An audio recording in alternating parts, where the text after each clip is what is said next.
Olá pessoal, sou Tiago Cavalcante e vou apresentar esse material sobre corretude e análise de complexidade de algoritmos da disciplina de Projeto em Análise de Algoritmos da UFAP no período letivo 2020.1, que é ministrado pelo professor Dr. Álvaro Sobrinho.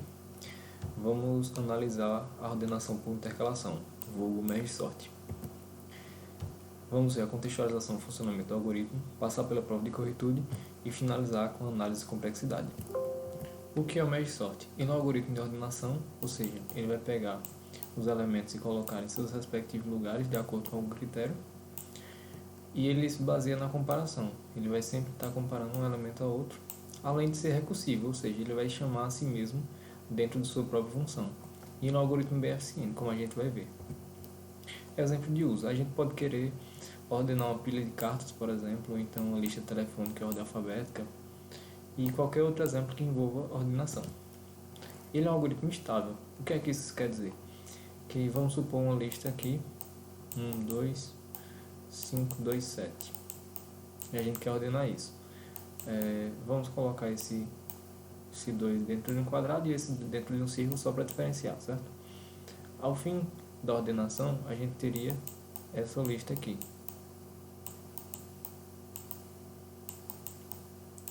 O que é que isso quer dizer? Que esse quadrado que apareceu primeiro, ele vai aparecer primeiro na lista já ordenada. E esse daqui que vem depois, ele vai aparecer depois na lista ordenada também. Ou seja, ele mantém uma ordem relativa entre o vetor que não está ordenado e o que está ordenado, certo? E ele não é algoritmo in place.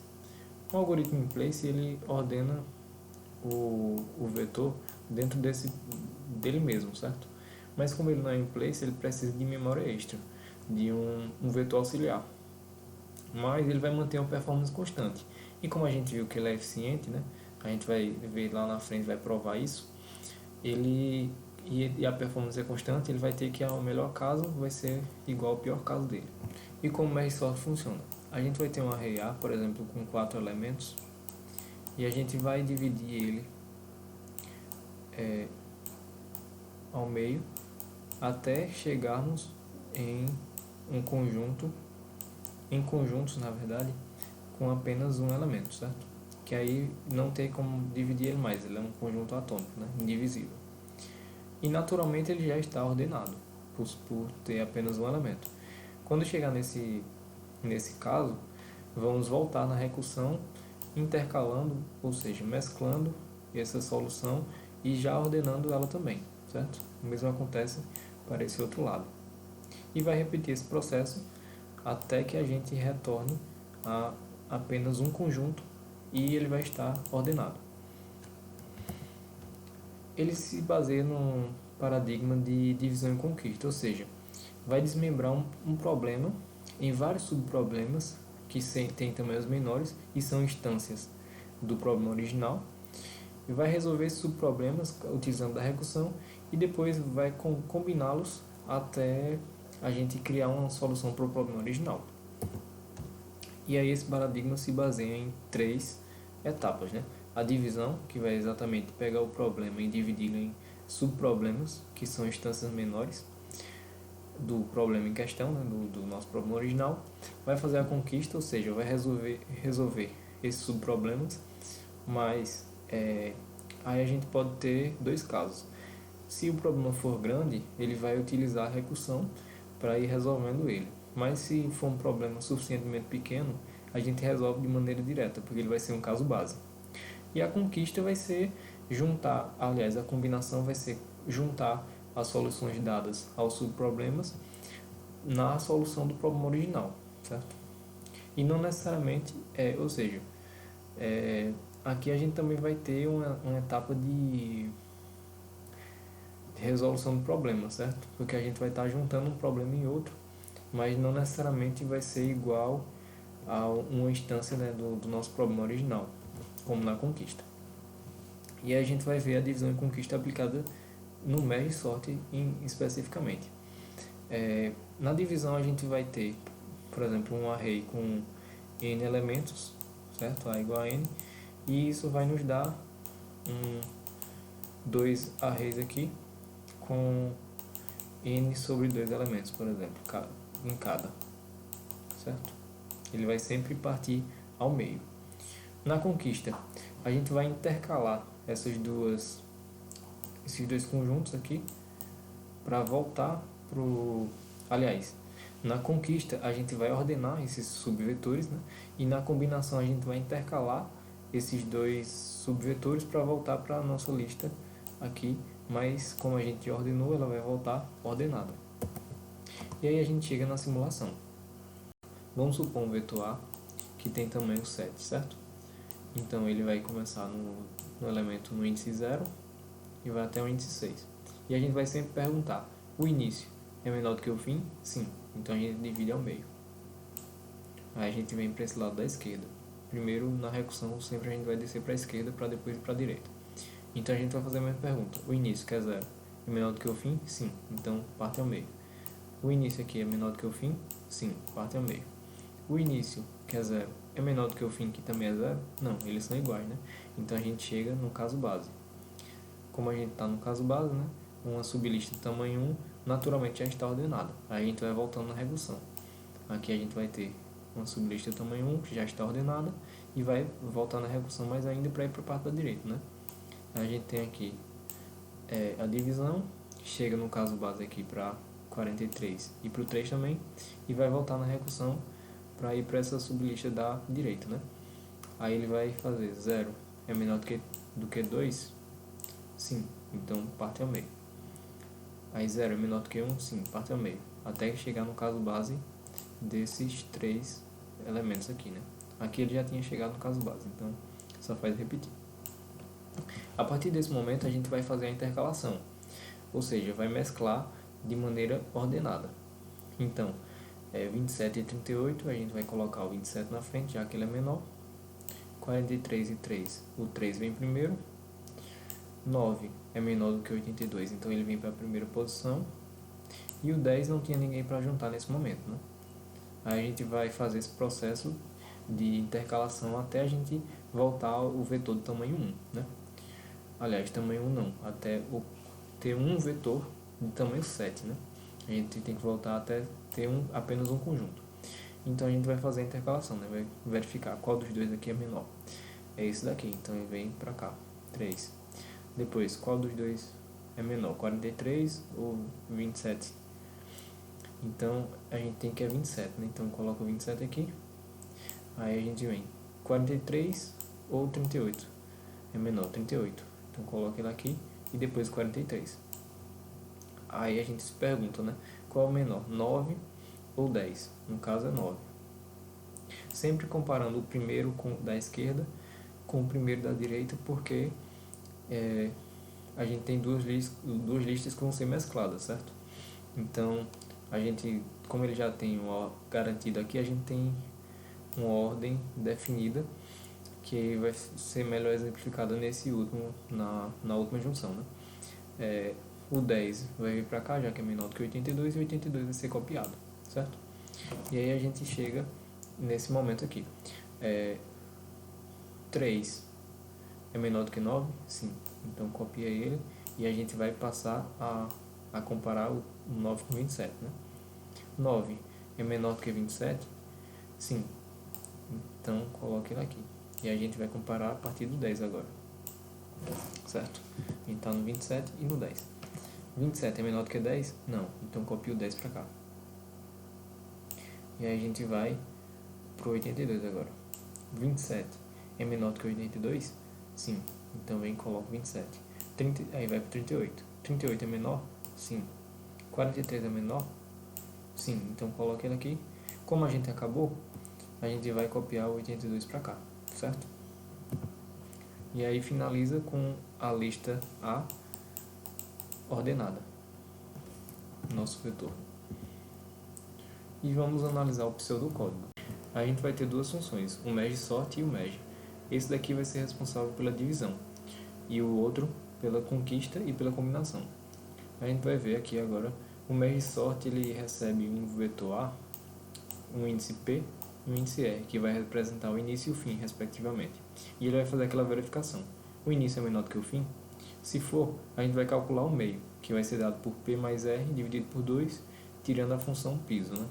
Por exemplo, um array de 10 elementos, a gente teria um início 0 e o fim 9. Então a gente fazia 0, faria, né? 0 mais 9 dividido por 2, que é igual a 9 dividido por 2, e isso nos dá 4,5, certo? Mas como a gente está tirando o piso, a gente ficaria com 4 sendo o nosso Q. Aí ele vai fazer a chamada recursiva para dividir o array em 2, né? Vai chamar para aquele array começando do início até a metade, e para o mesmo array, né, da metade mais 1, ou seja, a segunda metade ele vai começar daquele índice até o final.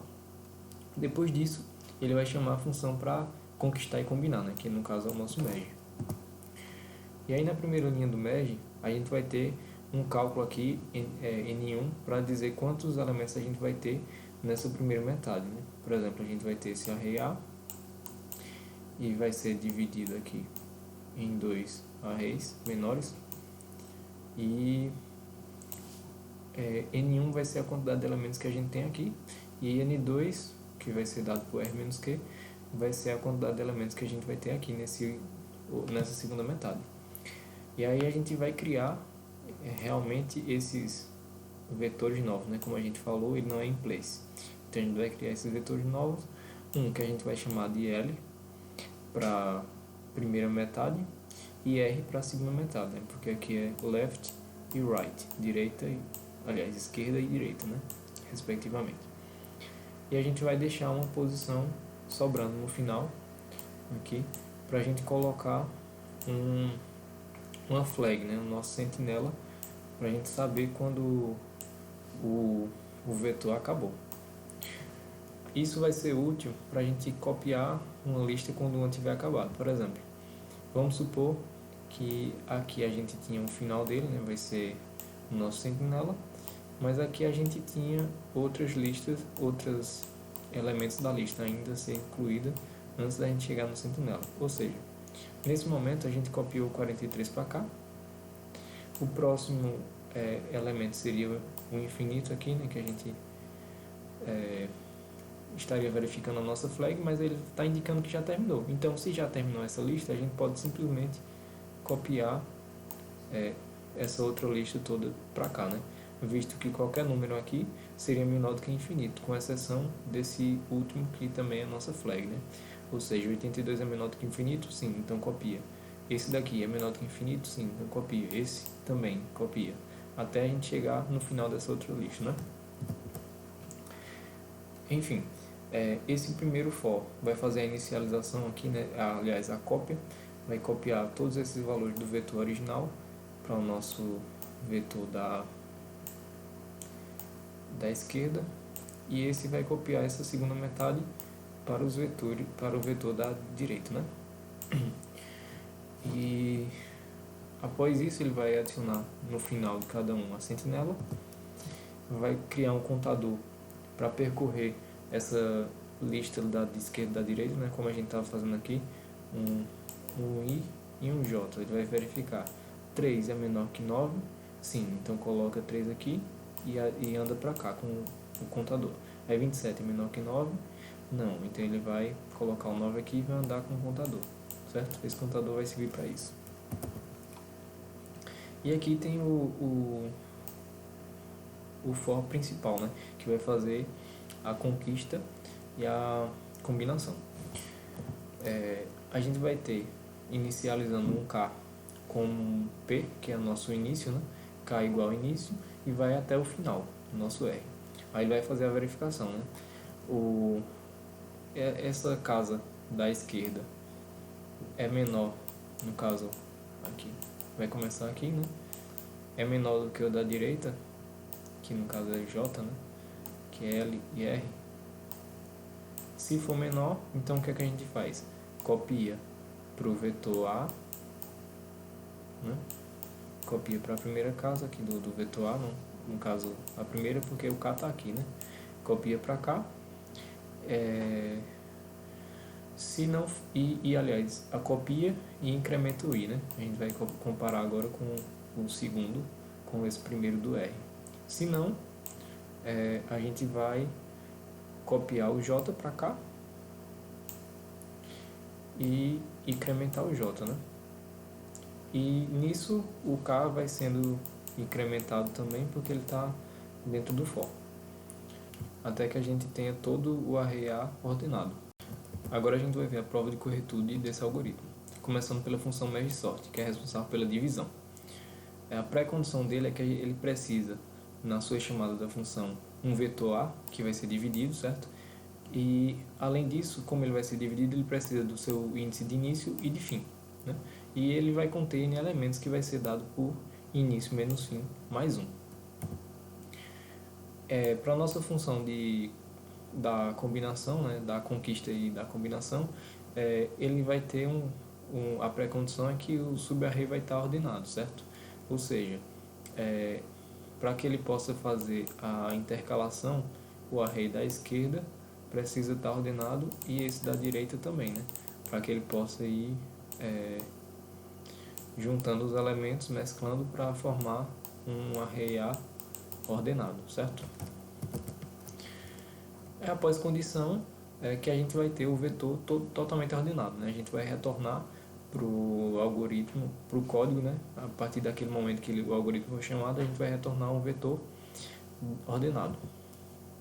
E a gente vai analisar a função merge sort, certo? A hipótese indutiva, né? O que é que ela vai fazer? Ela vai verificar aqui se o início é menor que o fim, então ela vai dividir ao meio as duas funções e depois vai chamar a função para intercalar, né? Então, para a hipótese indutiva, a gente pode dizer que ela vai dividir a lista em duas, né? E intercalar posteriormente com a chamada da função. Para o caso base, a gente vai dizer que P é maior ou igual que R, né? Já que a gente está verificando, a gente tem o if P menor que R para poder executar a função. O nosso caso base vai ser o contrário, né? Que no caso, quando o início for igual ao fim, a gente vai ter uma sublista de tamanho 1, né? Então já vai ter já vai estar ordenado, né? Na verdade. Por passo indutivo, a gente vai assumir a nossa hipótese de indução como sendo verdadeira e aí a gente garante, né, que quando a gente tiver um P menor que R, né, a gente vai calcular esse índice e depois vai subdividir a lista, né? E aí a gente vai para o primeiro for do nosso merge, que é a função de conquistar e combinar, né? No caso, o primeiro for é somente a inicialização do array da esquerda. Ou seja, a gente vai dizer que esse nosso array da esquerda o nosso array L, na verdade, né, vai conter os valores da esquerda, né, que é a primeira metade, né? A gente vai ter o array A e aqui vai ter que vai ser dividido ao meio, a gente vai ter L e R, né? E no caso a gente vai dizer que L contém essa parte daqui. Essa vai ser a nossa variante de laço. Para o caso base, a gente tem que o número total de elementos vai ser 0. Ou seja, como aqui não vai ter elementos, L também não vai ser elementos, então vai permanecer inalterado, né? O nosso vetor L. Para a hipótese de indução, a gente vai assumir a invariante como sendo verdadeira, ou seja, L realmente vai conter os valores à esquerda e a gente tem que assumir um N maior que 0, né? Visto que o N igual a 0 é o nosso caso base, então não teríamos vetor. Aí para o passo indutivo a gente vai garantir, né, que qualquer tamanho de N1 a gente vai conseguir atingir por causa da iteração do for, né? Então a gente teria que o vetor da esquerda seria dado pelo nosso array original, né? Início mais o contador i menos 1, né? E isso aqui nos garante que a gente vai ter a parte da esquerda. E aí ele finaliza quando quebrar o laço, né? No caso ele vai percorrer de 0, na verdade, até N1 no for, e aí ele precisa incrementar mais uma vez para quebrar aquela condição, né? Então no caso no N mais 1. O segundo for, no caso, é a inicialização da direita, né? Vai ser um caso simétrico, uma análise simétrica a ele. Ou seja, o nosso vetor R vai conter os valores da segunda metade, né? Não mais aqui à esquerda, né? Vai conter essa parte daqui, né? e ele é dado por j até n2. No nosso caso base, novamente, é n2 igual a zero, né? Porque aí a gente vai ter um vetor que não vai ser alterado. A gente assume uma invariante como verdadeira e um número de elementos maior que zero, né? Visto que se fosse igual a zero, a gente cairia no caso base. E aí, novamente, qualquer tamanho vai ser atingido pelo for, e o nosso vetor vai ser dado por essa forma aqui, né? A metade mais j, né? À medida que o j vai incrementando, ele começa na metade, e metade vai ser zero, aliás, a metade vai ser o ponto zero da gente, né? Desse vetor da direita, e ele vai sendo incrementado pelo j, né? Até chegar no final do vetor. E aí ele termina do mesmo caso, quando a gente atingir o n2 mais 1 por causa do nosso for, né? Agora a gente vai ver o terceiro for do MED, que é responsável pela conquista e combinação, certo? A gente tem como pré-condição dele, né, que a esquerda tem que estar ordenada e a direita também tem que estar ordenada, né? Os subvetores ali, ambos devem estar ordenados para poder fazer intercalação, como a gente já discutiu. E a cada iteração ele vai manter um subarranjo ordenado dentro do arranjo principal, como a gente vai ver aqui, ó. Vamos supor que a gente tem esse arranjo completo, e aí que ele vai de P a R, mas a gente tem um subarranjo que vai de P até um certo limite ali dado pelo contador, que já está ordenado, né? Aqui A vai estar ordenado, e ele vai conter K menos P, ou seja, isso aqui vai nos dar a quantidade de menores elementos que estão contidos aqui, né? K menos P nos dá quantos elementos de L e R estão aqui dentro. E já para ele voltar para A, né, ele tem que estar em sequência ordenada, já deve estar ordenado. Vamos ilustrar essa invariante, né, para ficar mais clara a explicação. Na terceira iteração aqui desse vetor A, né, a gente vai ter o K onde? K igual a 11, né? Então a gente vem K igual a 11, porque ele está marcando, apontando para essa posição do vetor. O nosso P seria 9, né? E o nosso R seria 16. E o Q seria 16 mais 9, que é 25. Né? 25 dividido por 2 é 12,5. Mas como a gente está tirando a função piso, então Q é igual a 12, certo? E aí a gente quer saber até onde esse vetor está ordenado, né? Aí a gente pode fazer esse cálculo aqui, né? A do início, que é 9, até K, que é 11, menos 1. Ou seja, ele vai estar ordenado de A, ou de 9 até 10. Daqui a gente percebe que são dois elementos, né? Mas aqui é para ilustrar, né? Ele vai conter os K menos P menores elementos, ou seja, 11 menos 9, que é igual a 2, né? Vai conter os dois menores elementos de L e R, né? Ou seja, o K ele foi sendo incrementado, né? À medida que a gente foi fazendo a verificação, ele verifica 2 é menor do que 1, não, então copia o 1 para cá. Aí faz 2 é menor do que 2, menor ou igual que 2. Se não tem, ele vem para cá, né? E aí ele já chega nessa iteração que a gente está, né? Para verificar isso, o algoritmo muda aqui a cor dos quadrados, né? O quadrado branco no array A, nessa parte de cima, representa os valores que já foram copiados, né? E os cinzas representam os que ainda podem sofrer deslocamento, né? Já na parte de baixo, a parte cinza representa os arrays que já foram os elementos que já foram copiados de volta, né, para A, e a parte branca representa os que ainda vão ser verificados, né? E além disso, a gente tem que esse vetor de baixo ele tem que ser ordenado, certo? E porque já que a gente precisa fazer essa verificação, né, como a gente já falou, e o nosso I e J vão ser o contador, né, do índice que vai estar no menor elemento do menor elemento que não foi copiado de volta para o nosso array. Ou seja, nessa iteração aqui, o nosso i foi incrementado para 4, né? Já que 4 é o menor que não foi copiado, porque o menor desse array é 2, mas ele já foi copiado para cá. Então, o nosso i vem para o menor atual, certo? Caso base. Antes da primeira iteração do laço, a gente vai ter que k igual a p, né? Pelo próprio for, pelo próprio algoritmo. Então, o nosso subarranjo A vai estar vazio, né? Como ele está vazio e ele contém os k menos p elementos, menores elementos de LR, né? Só que k é igual a p na inicialização, então p menos p é igual a zero, né? Ele não vai conter nenhum elemento, ou seja, está vazio.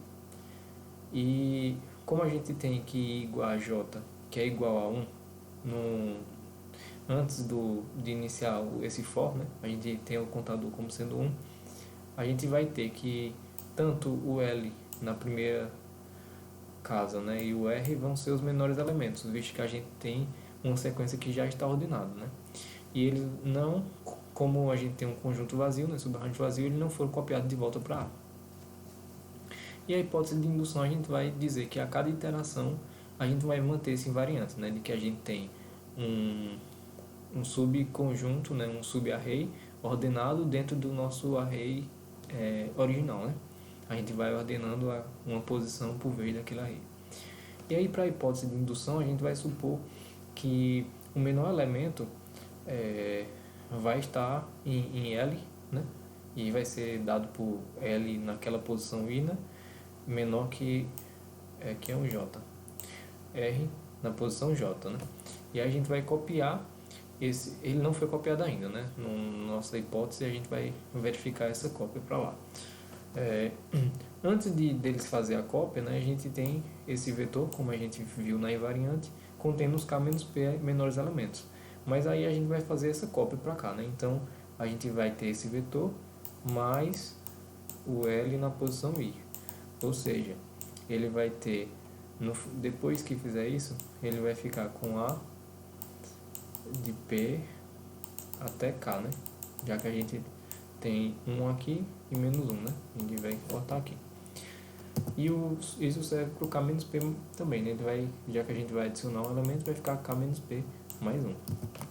Menores elementos, né? Tanto de L quanto de R. E aí a gente tem um caso simétrico para caso o que seja menor, né? Caso o que seja menor seja o da... Aqui seria um J também, seria o da direita, né? E aí a gente vai para o passo indutivo. A gente tem que o incremento de K e de I, ou então até mesmo de J, né, se for o da direita, vai restabelecer o invariante de laço para a próxima iteração. Ou seja, lembra que aqui a gente vai percorrer esse vetor, né? Mas aí chega um momento que a gente vai incrementando o I, né? Aí quando, por exemplo, copiar, nesse momento a gente copiaria o 2 para cá, né? Aí incrementaria o J para cá. Então, quando a gente copiar, a gente vai alterar a quantidade de elementos que já estão ordenados, mas a gente também incrementou o contador, né? Então a gente garante que esse laço vai ser válido, né? Que esse invariante vai continuar sendo válido. E para finalizar essa parte do merge sort, né? No término a gente vai ter que o K ultrapassa o fim, né? Como ele está sendo incrementado e a condição é que K vai até R, né? Ele tem que ser até menor que R, no caso. Como ele está sendo incrementado, ele vai chegar a um momento que ele vai fazer K igual a R, mas aí ele ainda estava numa condição válida, e na próxima iteração ele vai ser K igual a R mais 1, né? Mas aí não satisfaz essa condição aqui. Então, termina o for, né? E para isso, ele vai ter que, nesse caso, como a gente tem K igual a R mais 1, a gente vai ter esse vetor como sendo esse, né? Visto que se a gente pegar aqui, substituir R mais 1 no K menos 1, né, que tem aqui, a gente vai ter de A de P a R, né? Que é exatamente esse vetor. Ele vai conter os K menos P, como a gente estava discutindo, que nesse caso também vai ser igual a R menos P, né? Já que o K já chegou em R, mais 1, né? R mais 1, no caso, menores elementos, da esquerda e da direita ordenados, né? Ou seja, ao final do algoritmo, dessa função do algoritmo, ele vai percorrer todo o vetor e vai ter ordenado, uma sequência ordenada, certo? Para ser retornado. E a gente pode afirmar também, né, que o número de elementos contidos na esquerda e na direita vai ser o número da esquerda mais o da direita, considerando os sentinelas que a gente adicionou, né? Vai ser igual a R menos P, né, que a gente já discutiu, só que no caso esse mais 1 e considerando as sentinelas, né, então vai ficar mais 3. E eles todos foram copiados de volta para A, com exceção da sentinela que a gente adicionou ali como uma flag apenas para representar o fim. Agora a gente vai analisar a complexidade do algoritmo. Através do somatório de custo para a parte iterativa, a árvore de recursão para resolver a recorrência, que vai nos gerar um palpite para o método da substituição e finalizar com o método mestre. A parte iterativa do nosso algoritmo vai ser o merge, certo? Visto que o merge sort vai ficar com a recursão, vai ficar chamando a si mesmo. Então a gente tem nas primeiras linhas uma atribuição para a gente saber o tamanho do vetor da primeira parte e da segunda metade, né? Então a gente vai ter tempo constante nessas duas primeiras linhas. E na terceira linha a gente vai ter a criação dos nossos vetores também com tempo constante. Na quarta linha e na quinta a gente tem um for de inicialização do arranjo ali, então a gente vai ter um pior caso θ de N1.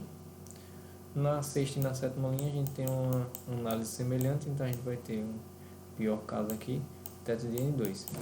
Fazendo a soma dos dois a gente vai ter aqui θ de N1 mais θ de N2 é igual a θ de N.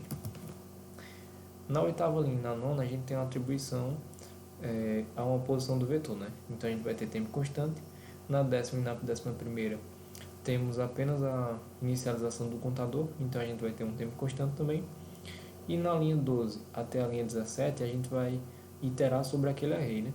Sobre o vetor. Então a gente vai fazer n iterações, né? Dependendo do tamanho dele, quantidade de elementos, cada uma com tempo constante em virtude das instruções que a gente vai ter aqui dentro, né? Então no pior caso a gente vai ter um tempo de θ de n, que vai ser importante para a gente fazer as análises futuras. A gente chega na parte de recorrência, né? É um artifício que a gente usa através da recursão, que pelo tempo de problemas menores a gente vai chegar num tempo de execução global, certo?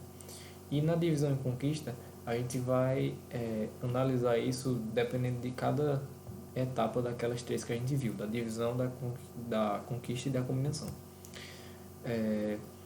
No nosso caso, o problema ele vai se dividir, né? Ou seja, ele vai gerar subproblemas com esse tamanho do tamanho original, certo? Então a gente vai ter que o T de N vai ser dado através dessa divisão, né?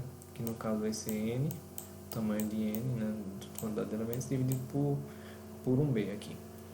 E ele vai ser dado, isso é o tamanho, o tempo de um subproblema, né? Mas a gente tem que multiplicar pela quantidade de subproblemas, que no caso vai ser o nosso A. Quantidade de subproblemas que a gente tem, vezes aquele tempo do subproblema, vai nos gerar um subproblema, aliás, o tempo do problema geral, né? E aqui a gente tem a recorrência, né? Se a gente tiver um N suficientemente pequeno, arbitrariamente menor do que uma constante C, por exemplo, a gente vai ter o custo de θ de 1. Em caso contrário, a gente vai ter aquela recorrência, né? Mas como a gente está tratando de divisão e conquista, a gente vai ter que colocar o tempo da divisão e também o tempo da combinação, certo? Visto que aqui aparece a conquista, né? A gente está pegando um subproblema menor e conquistando ele pela multiplicação daquele subproblema, né? Mas isso é a recorrência da divisão e conquista, né? A gente quer saber a recorrência do mesh sort em específico. E a gente chega aqui. A divisão, ela vai calcular apenas o ponto médio do vetor, né? Então a gente vai ter que o tempo da divisão vai ser dado por θ de 1, certo? A conquista, ela vai ter dois subproblemas de tamanho n2, ou seja, como a gente tem dois subproblemas com isso aqui, né, a gente vai ter que eles vão contribuir com esse tempo aqui para execução pro tempo de execução, certo? E a combinação, como a gente já viu no merge aqui, né, na função merge, ela vai contribuir com esse tempo. Então, o tempo da combinação é O de n. E aí a gente analisa o seguinte, né? Isso aqui já faz parte da recorrência, né? Mas ela é somada com o nosso f de n, né? Que no caso, a gente viu aqui que é dado por o tempo da divisão e o tempo da combinação, né? O tempo da divisão é O de 1 e o tempo da combinação é O de n. Ou seja, o pior caso vai ser, aliás, ou não, né? Θ.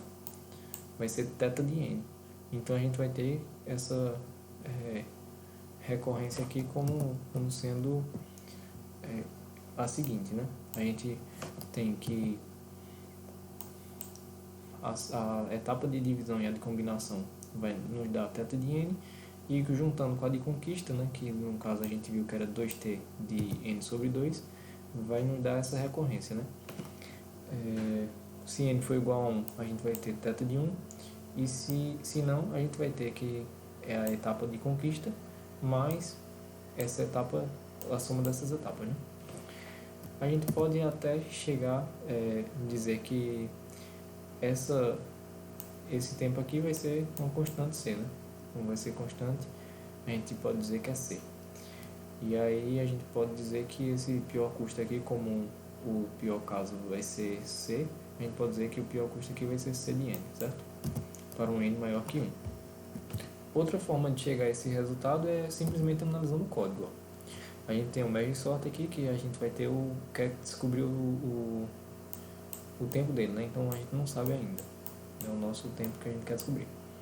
Aí a gente vai desprezar essas duas linhas aqui, né? Não vai ter um custo relevante para a gente. Então, a chamada do merge sort na terceira linha, ele vai estar quebrando o problema, né? Vai estar dividindo na metade. Então a gente vai ter um tempo t de n sobre 2. Na quarta linha ele vai pegar a segunda metade, né? Então vai ter um tempo t de n sobre 2. E no merge, como ele vai fazer a comparação de, no máximo, n elementos, né? Ele vai ter um custo de n, certo? Então, fazendo o somatório disso, a gente vai ter t de n sobre 2 mais t de n sobre 2 mais n, né? Aqui.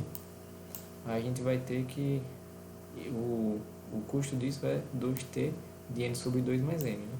Que é exatamente a recorrência que a gente tinha chegado, né? Aí a gente vai dizer que isso é o custo para um n maior que 1, e se o n for igual a 1, a gente tem um tempo constante. E aí a gente vai resolver essa recorrência, certo? Para a recorrência com o tempo t de n, né? A gente vai ter que pode expandir ela para dois subproblemas, né? Cada um com tempo de t de n sobre 2. E para o nosso tempo seria, para ele, né, seria um tempo do custo vezes n, né? E esses subproblemas, eles também podem ser expandidos, né? No caso, vai ser expandido para t de n sobre 4, né? Cada um.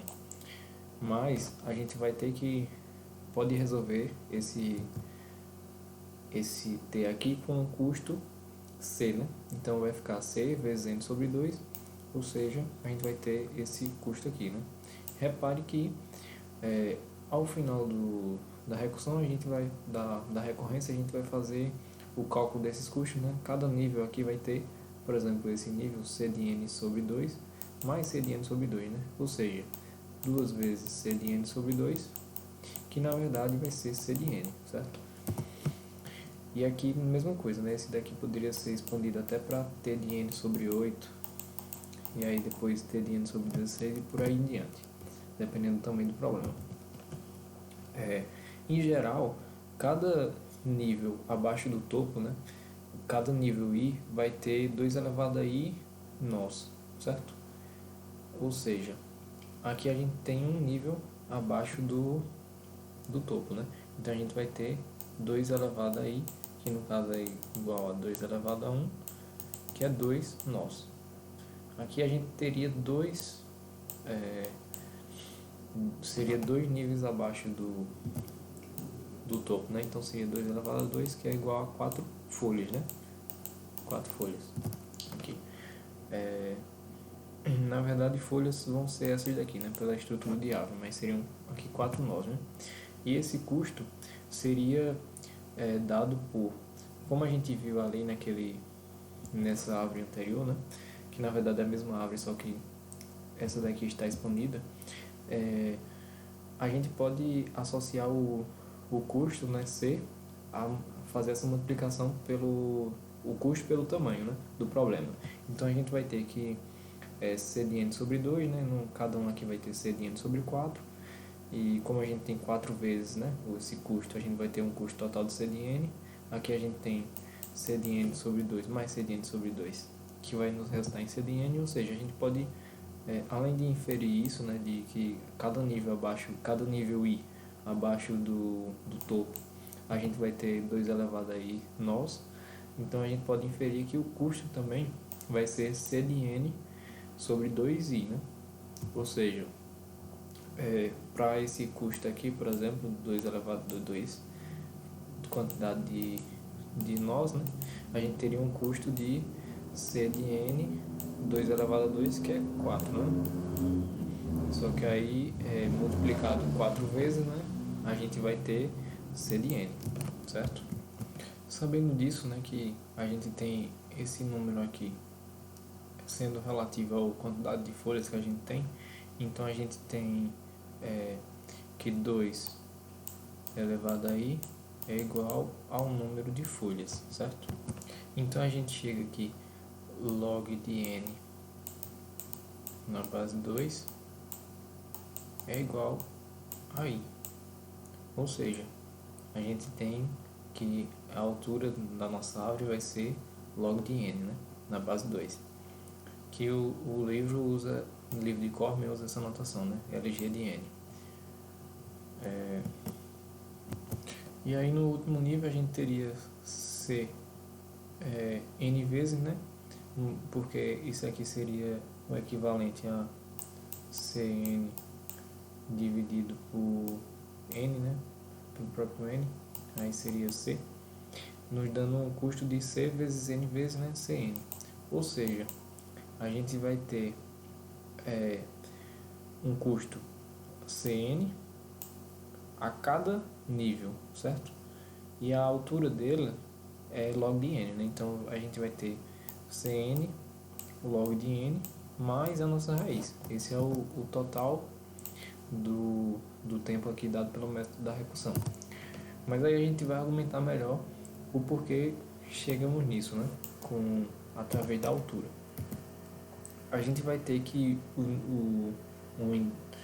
provar aqui que os níveis, a quantidade de níveis é dada por log de n na base 2 mais 1. No nosso caso base vai ser n igual a 1, né? Então a gente vai fazer log de 2, aliás, log de 1 na base 2 mais 1. Quando a gente tem um elemento, né, n igual a 1, log de 1 na base 2 é a mesma coisa que um número que eleva 2, que vai ser igual a 1, né? Isso aqui a gente pode dizer que 1 é igual a 2 elevado a 0, então a gente tem que esse número vai ser 0, né? X igual a 0. Ou seja, aqui a gente vai ter 0 mais 1, que é igual a 1 nível, né? Para o nosso caso base, isso está correto. Para a nossa hipótese indutiva, a gente vai dizer que é 2 elevado a i, como a gente fez essa observação aqui, né? 2 elevado a i folhas. Ou seja, vai ser log de 2 elevado a i, lembrando que isso é na base 2, mais 1, né? Então a gente está procurando um número que é elevado a 2, né? É igual a 2 elevado a i. aliás, um número que eleva 2, né? E vai ser igual a 2 elevado a i. Ou seja, esse daqui, o x vai ser o próprio i, né? Então a gente tem que isso é igual a i mais 1. Vamos anotar esse resultado e vamos para o passo indutivo, né? Que a gente tem o resultado de i mais 1.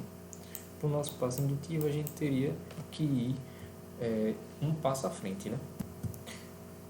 Um nível a mais, a gente teria, na verdade, 2i mais 1 folhas teria um nível a mais. Então, a gente faz o seguinte. Vamos fazer log de 2, né? Aliás, log na base 2, né? De 2 elevado a i mais 1, que é o nosso passo indutivo, mais esse 1 aqui. Isso vai ser igual a quê? A gente está procurando um número x, né? Que eleva a 2, que vai ser igual a 2i mais 1. Né? E isso é o próprio i mais 1, né? X igual a i mais 1. Ou seja, a gente vai ter que isso aqui é igual a i mais 1, mais esse 1 aqui. Que é exatamente a nossa hipótese de indução mais 1, né? Como a gente tinha pensado. Então, essa afirmação aqui é verdadeira, né? Para a nossa árvore de recursão, a gente deve somar os custos de todos os níveis, né? Então, a gente vai fazer a multiplicação de cada nível, que a gente já argumentou aqui e provou que o número de níveis é dado por log de n mais 1, na base 2 aqui o log, né?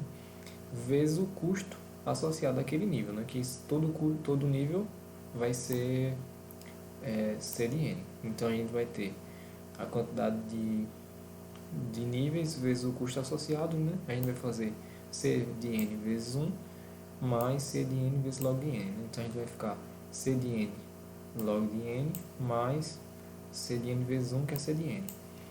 Aqui a gente pode utilizar a análise assintótica e chegar num pior caso de θ n log de n. E aí a gente, através dessa árvore de recursão, a gente gera esse palpite para utilizar no método de substituição. E aí a gente chega no método da substituição, que a gente vai ter um palpite, que no caso já foi gerado pela árvore de recursão, e a gente vai ter que utilizar uma prova, né, por uma indução, para determinar umas constantes e mostrar que a solução funciona.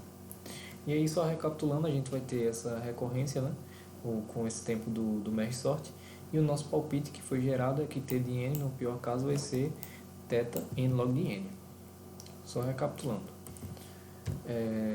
Para a nossa prova, a gente vai ter que provar que esse tempo é menor ou igual que esse daqui, né? É a mesma coisa, só que está multiplicando por uma constante. Como eu falei, a gente tem que determinar uma constante e essa constante vai ter que ser maior que zero, visto que se a gente coloca zero aqui, a gente zera esse lado da expressão, né? Então não chega em um local válido. E a gente tem que estabelecer um limite válido com uma constante menor do que o nosso problema original, né? Visto que a gente está dividindo. Então a gente vai considerar, por exemplo, n sobre 2, né? Que no caso é o que o merge sort faz, sempre está dividindo ao meio. Então a gente vai pegar t de n sobre 2, né? A gente vai substituir a nossa constante nesse nosso tempo, então vai ficar c de n sobre 2 vezes log de n sobre 2 na base 2 vezes n sobre 2, né? Como a gente vai ver aqui nesse próximo slide. É só a substituição mesmo. E agora a gente tem o tempo menor, né, da divisão do problema, a gente vai aplicar isso na nossa recorrência, né? A gente vai pegar e aplicar na recorrência aqui, que no caso a gente tem essa divisão aqui, né? 2t de n sobre 2, né? Então, substituindo na recorrência, a gente vai pegar essa expressão que a gente achou no outro slide, no caso essa expressão aqui, e vai aplicar no nosso t de n, né? Vai aplicar nessa parte daqui. Então, t de n, no caso, como aqui é menor ou igual, vai ficar menor ou igual, né, a 2 vezes essa expressão, né? Vezes t de n sobre 2. No caso vai ficar 2 vezes c de n sobre 2 na função piso, né? Vezes log de 2, aliás, log na base 2 de n sobre 2 na função piso, mais esse n aqui, né? A gente vai remover esse daqui, esse piso, porque como está fazendo análise assintótica, a gente pode cometer alguns desleixos a partir desse método da substituição, porque só estamos tratando de limites, né? Então a gente pode cortar esse 2 com esse 2 e sobra c de n, c vezes n, né? Vezes log de n sobre 2 na base 2 mais n, né? E aí a gente pode utilizar a propriedade de logaritmo aqui, né? Logaritmo da divisão vai ficar a diferença entre esses dois logaritmos mais n repete embaixo, né? E aí log de 2 na base 2 a gente tem que é 1, 1 vezes cn vai ficar cn e repete aqui, né? Então nesse momento a gente já chegou no nosso palpite de que a gente tinha dito anteriormente. A gente pode ignorar esse lado aqui, né? E a gente fica que o nosso palpite t de n deve ser menor ou igual que c de n log de n. Então a gente vai analisar aqui, ó. O nosso palpite era no pior caso, né, n log de n. Então a gente vai ter que n log de n, log de 2 na base n, log de n na base 2 tem que ser menor ou igual que cn log de n, né, na base 2. A gente percebe que tem esses dois termos dos dois lados, né? A diferença única é esse c. Ou seja, para que isso seja mantido, né, a gente tem que garantir pelo menos 1, né? Que c é igual a 1, porque aí a gente mantém a igualdade, né? Que aqui desse lado tem n log de n. E como a gente tem aqui o maior, né? Então esse 1 tem que ser, esse c pode ser maior que 1 também, né? Então a gente vai ter que ser maior igual que 1. Porque se a gente tiver um c menor que 1, por exemplo, no meio, né? A gente vai estar dividindo isso aqui por 2 e vai quebrar essa condição, né? Então nosso c vai ser maior igual que 1. Agora a gente precisa mostrar que a nossa solução se mantém válida para as condições de contorno, certo? Para isso a gente vai transformar elas em caso básico. Se a gente considerasse o n igual a 1, que é o que a gente vem considerando na árvore de recursão, a gente teria que t de 1 tem que ser menor ou igual que cn log de n, né? Mas se a gente voltar lá, a gente vai ver que quando n igual a 1, a gente tem t de n em c, né? Que é constante, ou seja, igual a 1, certo? Então, a gente vai fazer aqui 1 menor ou igual que c vezes n, que é 1, vezes log de 1, né? Na base 2. A gente já viu que log de 1 na base 2 é 0, né? Que vai ficar isso aqui 1, que é 2x igual a 2 elevado a 0, x igual a 0, né? A gente já viu que é 0. Então, a gente vai ter que, só reescrevendo aqui, vai ficar 1 menor ou igual que c vezes 1 vezes 0, né? 0 vezes qualquer coisa é 0. Então, a gente chegaria em 1 menor ou igual que 0, ou seja, nosso caso básico sendo 1 não teria sucesso, certo? Mas aí a gente pode fazer um pouco mais de esforço nesse caso base, né? E colocar se aproveitar um pouco da notação assintótica, né? Já que o n é a nossa escolha, né? Então a gente vai escolher n igual a 2, certo? E n igual a 3 também, para não ser o nosso caso base. Aí a gente vai testar t de 2 aqui, né? Então a gente vai ter aqui t de 2 menor ou igual que isso. Mas se a gente for recorrer aqui, o nosso palpite, né, para quando n maior que 1, vai ser essa recorrência que tem o palpite com esse tempo, né? Então a gente vai aplicar n log de n ali nessa prova. Então a gente vai fazer n log de n, né, no caso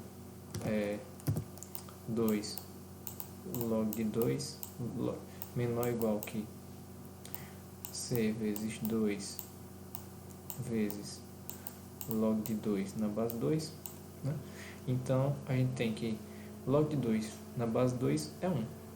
2 vezes 1 é 2, que é menor ou igual que 2 vezes 1 vezes C, menor ou igual que 2C.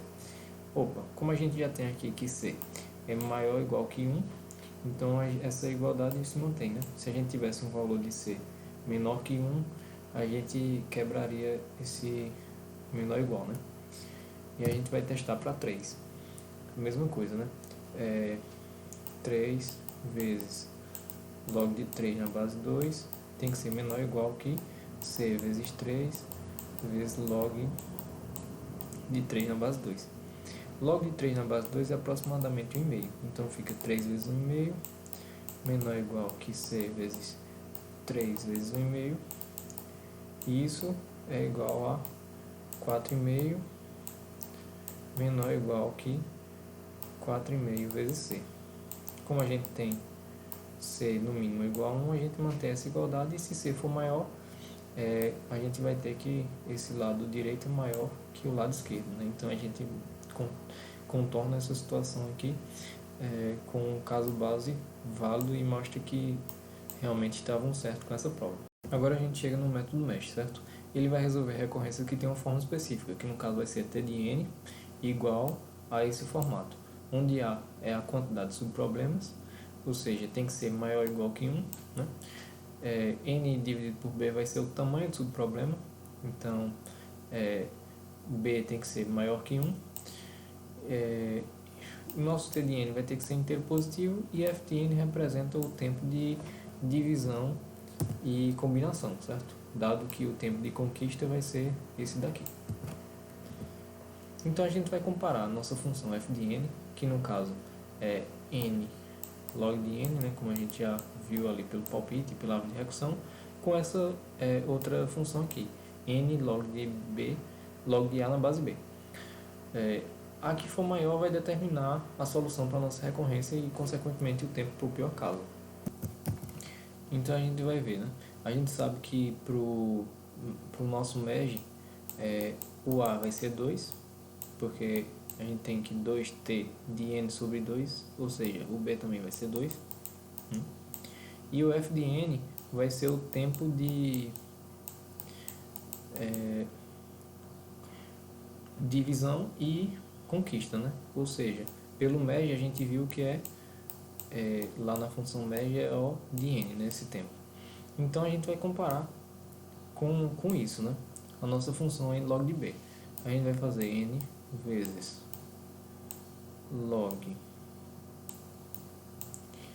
de b, log de a na base b, né? No caso, a e b são iguais, a gente vai ter que, isso vai ser n vezes 1, né? Que vai nos dar n. Ou seja, a nossa função n é igual ao nosso pior caso n da nossa função. Essa função que a gente está comparando com fn, né, vai ser o mesmo resultado, né? Visto que fn no pior caso vai dar θ de n. Então, como eles são iguais, a gente tem esse segundo caso, né? Então a gente vai ter de cara que a solução é essa daqui, né? A solução da nossa recorrência é t de n igual a θ de n log de b, aliás, log de a na base b, né? Vezes log de n. Só que no caso, a gente tem isso aqui como sendo θ igual n vezes log de 2 na base 2 vai ser vezes log de 2 na base n, né? E aí a gente tem que isso é igual a n vezes 1 vezes log de n, que é exatamente o nosso palpite que a gente tinha chegado, né? E aqui é só determinando qual caso, né, que eu acabei de fazer. A gente tem que f de n é igual a θ de n, e aquela função vai ser n, né, que ambos são iguais aqui. Então a gente tem o caso 2, né, que vai nos levar a esse tempo aqui, como foi demonstrado. E aqui estão as referências que Eu utilizei principalmente o livro de Cormen, mas tem esse material aqui na internet também. Eu peguei aqui um trecho da explicação e aqui a imagem da simulação. Espero ter contribuído e obrigado por assistir.